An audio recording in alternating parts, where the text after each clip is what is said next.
में उपस्थित गांव के पंच पटेल, माताएं बहनें, युवा साथियों और प्यारे बच्चों, आज मैं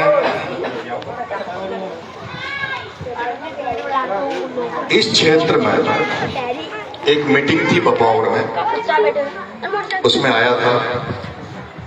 मुझे ये नहीं पता कि इस कार्यक्रम की किसने तैयारी की, कब की, कैसे की, पर मुझे लगता है कि 2 बजे के बाद मैंने कहा था कि भाई मैं बपावर आ रहा हूँ, तो किसी का फोन आया था मेरे मौसी के लड़के विकास का कि भाई साहब रसक प्रिया में भी आपको बुलाना चाहते हैं।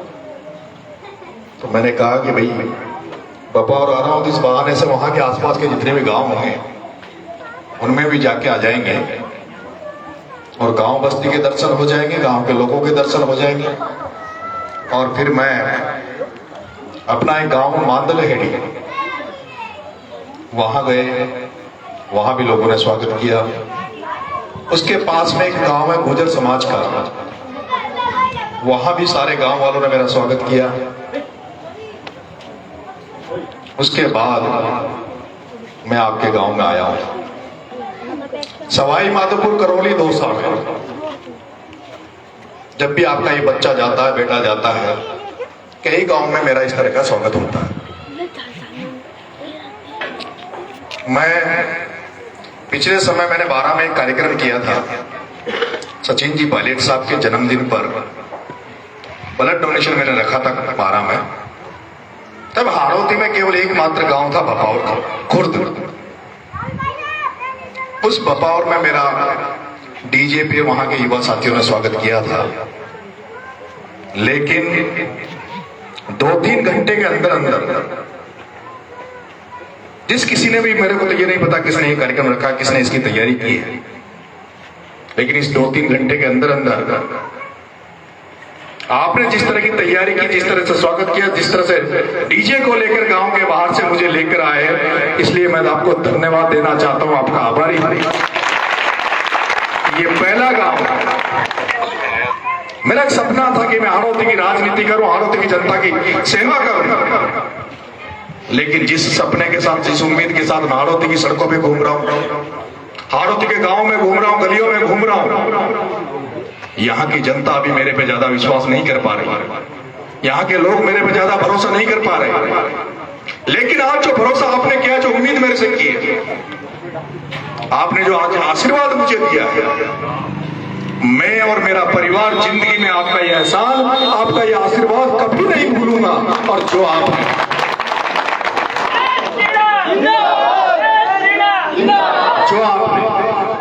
मुझे मालाएं बनाई, मुझे तिलक निकाला और मुझे जो पगड़ी बनाई, जो साफा बनाया, इसकी मैं इज्जत कभी भी कम नहीं होने दूंगा, कभी भी किसी भी सूरत में कम नहीं होने दूंगा। आपका गांव सांगोद में पड़ता है। आपका गांव आज की तारीख में हाड़ौती में हमारे गांवों में सबसे संपन्न गांव। आपके गांव में पानी की कमी नहीं है, आपके गांव में बढ़िया धान की खेती होती है, सर्दी की फसल आपके यहाँ बढ़िया होती है। आपका गांव सांगोद नगर पालिका में आ गया तो आपके 24 घंटे लाइट भी आती है, और जब नगर पालिका में आ गया तो और भी विकास आपके गांव में होगा। लेकिन सबसे बड़ी आपके गांव की उपलब्धि जो है, मेरी नजर में अगर हाड़ौती में सबसे बड़ी उपलब्धि है तो आपका, अगर हाड़ौती में कोई बामनवास है, अगर हाड़ौती में कोई बामनवास है, तो ये आपका गांव है रसक प्रिया, जिसमें सबसे ज्यादा बच्चे नौकरी लगे।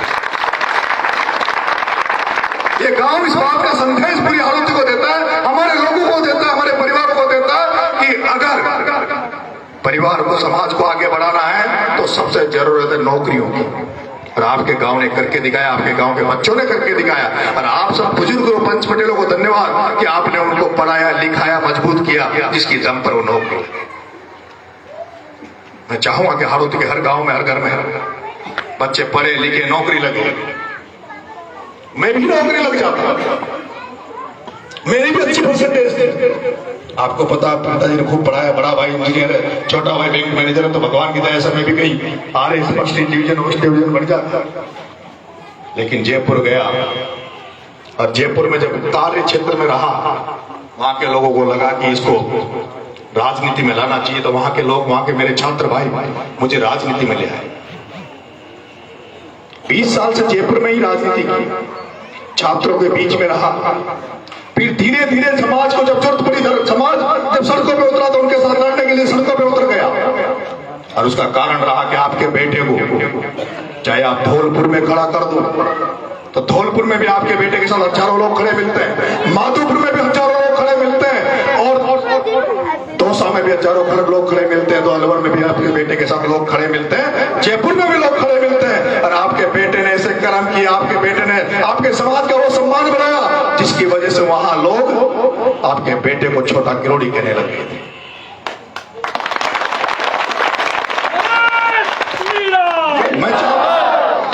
मैं चाहता हूं मेरा जन्म आपके यहां हुआ है, हम सब कहीं ना कहीं एक दूसरे के रिश्तेदार हैं। एक भी रसकपुरिया में ऐसा परिवार नहीं होगा जो किसी न किसी तरह से मेरा रिश्तेदार नहीं होगा। कोई मामा के बच्चों का रिश्तेदार, तो कोई फूफा के कोई रिश्तेदार, तो कोई बहन के किसी रिश्तेदार, लेकिन एक भी परिवार अपना ऐसा नहीं होगा जो रिश्तेदार नहीं। लेकिन कहीं न कहीं हमारे यहां हड़ौती में कमी है, हम एकजुट नहीं हो पा रहे, हम एक सूत्रीय कार्यक्रम में नहीं बन पा रहे, हम लोग बटे हुए, हमारी ताकत छिन्न भिन्न है। हम लोग संख्या में तो बहुत है, हमारी ताकत भी बहुत है, लेकिन ना तो हम अपनी ताकत पहचान पा रहे और ना ही हम अपनी संख्या का पता हमें। आजकल जो भी चलता है वो राजनीति के पीछे चलता है। पहले कोई गढ़ में पैदा हो गया, कोई राजा के घर में पैदा हो गया तो राजा बन जाता था, गांव के पटेल के घर में पैदा हो गया तो गांव का पटेल बन जाता था। लेकिन अब राजा बनता है वोट से। जिसको आप वोट देते हो वो सरपंच बन जाए तो सरपंच मालिक हो जाता है, जिसको आप वोट देते हो एमएलए बन जाए तो एमएलए मालिक हो जाता है। और एमएलए कौन होता है? तो थानेदार की नौकरी एमएलए से चलती है, तहसीलदार की नौकरी एमएलए से चलती है, एसडीएम की नौकरी एमएलए से चलती है। और मैं कह रहा हूं कि जिस तरह से हमारे जो कर्मचारी बने, यहां जो नौकरियां लगे, लेकिन जब ये नौकरी जो 12 कोटा बूंदी झालावाड़ में हमारे बच्चे जो पटवारी मास्टर और जिस तरह की नौकरियां करते हैं, उनके अंदर कहीं ना कहीं डर की भावना है, वो दब के नौकरी करते हैं। और उनको डर किस बात का है? उनको डर इस बात का है कि अगर उन्होंने कहीं समाज को जगाने की कोशिश करी, समाज को एकजुट करने की कोशिश करी, तो उनको जो बड़े नेता बैठे हैं वो उनके तबादले कर देते हैं, उनको बाड़मेर, बीकानेर, जैसलमेर भेज देते हैं। आप लोग तो सब अच्छे इलाके हो, सांगोद में कम से कम इस तरह की राजनीति नहीं हो रही, लेकिन आप 12 में चले जाओ, आप सबकी रिश्तेदारी छपड़ा छिपावड़ा में सबकी रिश्तेदारी हो रही। और आपने देखा होगा हमारे लोग छपड़ा छिपावड़ा में उनके पास जमीनें नहीं है, उनके पास जमीनें नहीं है, वहां कोई कारोबार फैक्ट्रियां नहीं है, और उन बेचारों के पास तो नौकरियां भी नहीं। उनकी इनकम का सोर्स अगर छपड़ा छिपावड़ा में है तो केवल मात्र अफीम की खेती है, केवल मात्र वहां 2-2, 4-4 बीघा जमीन, अपने पास तो जमीनें भी नहीं, वो 2-2, 4-4 बीघा जमीन में अफीम की खेती करते हैं। लेकिन आप सबको पता है वहां 4 घर वाला एक बनिया 50 साल से राज कर रहा है, 50 साल से एमएलए बनता है, और जिसके बाप दादा बाड़मेर से आए थे वो वहां छबड़ा का मालिक बना बैठा, राजा बना बैठा। वोट उसको धाकर दे, मीणा दे, गुजर दे, माली दे, लोगों समाज दे, और सबसे ज्यादा शोषण भी वो इन्हीं जातियों का करता है, किसानों का करता है। एक भी बढ़िया छबड़ा और छिपा बड़ौद की जेल में नहीं है, एक भी बढ़िया अट्टू की जेल में बंद नहीं हुआ। अगर अट्टू की जेल में चले जाओ, छबड़ा की जेल में चले जाओ, तो हमारे भाई बंधु से आधी जेलें भरी हुई है, झूठे अफीम के मुकदमा लगा के जेल में डाल दिया गया। किस एरिया में चरागा जमीन नहीं फाड़ी गई, किस एरिया में फॉरेस्ट की जमीन पे कब्जे नहीं हो रहे, लेकिन उस छबड़ा छिपा बड़ौद में अगर हमारे व्यक्ति ने अगर वहां 4 बीघा, 5 बीघा, 7 बीघा जमीन अगर कहीं से कर ली तो टेंट लगा देते हैं, पुलिस को भेज देते हैं, वहां बिना थाने में बिना पैसे दिए ना तो एफआईआर हो, एक हमारे उसको उठा लिया, एक को गिरफ्तार करते हैं, अफीम पकड़ी जाती है, उसके नाम पर 10 लोगों को, हमारे सब लोगों को 10 लोगों को उठा लिया जाता है, उनसे 10-10, 5-5 लाख रुपए लिए जाते हैं। बर्बाद कर दिया पूरा इलाका। 12 जिले में एक भी व्यक्ति जो पढ़ा लिखा, जो आगे बढ़ना चाहता है, उसको खत्म कर दिया जाता है। और हमारी संख्या, हमारी वोट, हमारी ताकत हमारी, उसके बाद भी हमें डायरेक्टर और जिला परिषद का टिकट अगर मांगना पड़े तो उन बढ़ियाओं के पास जाते हैं जिनके 5 वोट नहीं है। 5 वोट उस एरिया में अगर हम कोई ठेकेदारी करें, थर्मल पावर प्लांट छपरा में, कवाई में अडानी का प्लांट है, एक भी आपके समाज का एक भी व्यक्ति नौकरी करता हो तो बताओ। कवाई के प्लांट में हमारे समाज का एक भी बंदा नौकरी करता हो तो बताओ। क्यों नहीं करते? जिसको राजा हम बनाए, एमएलए बनाए, मंत्री बनाए, वोट दें, और फिर क्या हम सीट पर वोट देने के लिए बनाए? क्या हम मजदूरी बने रहेंगे जिंदगी भर? क्या जिंदगी भर उनका झंडा उठाते रहेंगे? हमारे बाप दादा ने उठाया, हम उठाएंगे, फिर आने वाली पीढ़ी उनके बच्चों की चमचगरी करेगी, गुलामी करेगी। क्या इसलिए बने? मन में बहुत कुछ है। आपका बेटा किसी से कम नहीं है, लड़ाई लड़ना चाहता हूं, उनको भगाना चाहता हूं, पर आपकी ताकत चाहिए, आपका सहयोग चाहिए, आपका आशीर्वाद चाहिए। जिस दिन आपकी ताकत मिल जाएगी, सहयोग मिल जाएगा, उसी दिन यहां से खदेड़ दूंगा। मैं आपसे कहना चाहता हूं, भगवान राम और रावण की लड़ाई तो आपने देखी होगी। भगवान राम और रावण की जब लंका पे चढ़ने गए राम, तो भगवान राम के साथ कोई बड़ा आदमी नहीं था। भगवान राम के साथ कोई बड़ा आदमी नहीं था। भगवान राम के साथ जितने लोग थे वो कमजोर लोग थे, गरीब लोग थे, दलित थे, आदिवासी थे। वो जामन था, वो सुग्रीव, मालिक कौन था? मजबूत तो बाली था, सुग्रीव तो पीड़ित था। सुग्रीव के साथ तो शोषण हो रहा था। वो जामन था, बंदर सेना। बंदर सेना कौन थी? हनुमान की सेना कौन थी? वो हमारे आदिवासी भाई। जब राम गया तो सारे बड़े राजा रावण के साथ थे, लेकिन राम ने सेना कौन बनाई? जो गरीब लोग थे, जो दीनहीन थे, जिनका कोई नहीं था, उनको उसने अपनी सेना में शामिल किया। आपका बेटा भी सेना बनाने निकला है हाड़ौती में, मैं भी सेना बना रहा हूं। मेरे साथ कोई गुलाम, दलाल, एजेंट मेरे साथ नहीं लगे, जो नील लगा के घूमते हैं, जो राजनीति कर रहे हैं, जिनको पैसा कमाना है, वो उन बड़े नेताओं के पास जाएंगे। मेरे पास तो वो लोग आएंगे जो कमजोर है, जो गरीब है, जो हीन है।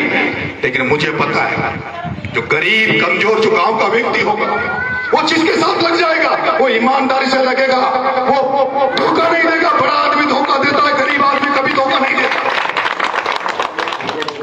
आप भी देखिए, बड़ा आदमी धोखा देता है, गरीब आदमी नहीं देता। मैंने अभी मन बनाया, छपरा से चुनाव लड़ने की तैयारी कर रहा हूं, कांग्रेस से टिकट मांग रहा हूं, पायलट साहब से जुड़ा हुआ हूं, और पायलट साहब की वजह से आज मैं पायलट साहब से जब से जुड़ा हुआ, पायलट साहब की मेरे पे इतनी मेहरबानी है, उनके समाज की आपके बच्चे पे इतनी मेहरबानी है कि पूरे हिंदुस्तान का गुर्जर समाज मेरे साथ खड़ा, जहां भी जाता हूं मेरा इसी तरह स्वागत करते हैं जैसे यहां स्वागत होता है। इसलिए मेरा नेता यहां आ रहा है आपके सांगोद में, कनवास में, और 20 तारीख को यहां आ रहे हैं। मैं टिकट मांगने के लिए 20 तारीख को जाऊंगा सांगोद। मैं चाहता हूं जिस तरह से आज आपने आशीर्वाद दिया है, 20 तारीख को भी आप, आपके जो पुलिया है, अपने क्या बोलते हैं, तालची पुलिया, वहां सब लोग मुझे आशीर्वाद देने आप पधारेंगे और मेरे साथ आप कनवास तक चलेंगे। अगर आप लोग चलेंगे तो जो मुझे चाहने वाले, जो मेरा नेता है, उसको अच्छा लगेगा, उसको लगेगा कि मेरा कार्यकर्ता, मेरा व्यक्ति मजबूती इसके साथ चलता है, इसके साथ ताकत है। अगर इसको टिकट दूंगा तो सीट निकाल के ले आएगा, जीत जाएगा। लेकिन ये तभी होगा जब आप मुझे आशीर्वाद दो।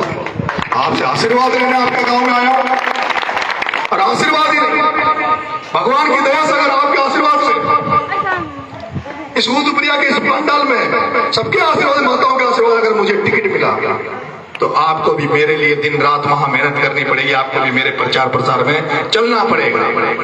मैं आपसे भरोसा दिलाता हूं कि ऐसी राजनीति करूंगा, ऐसी राजनीति करूंगा कि थानादार, जब आज की तारीख में ये थानादार जब जाते हैं तो हर चीज का पैसा लेता है। आपके बेटे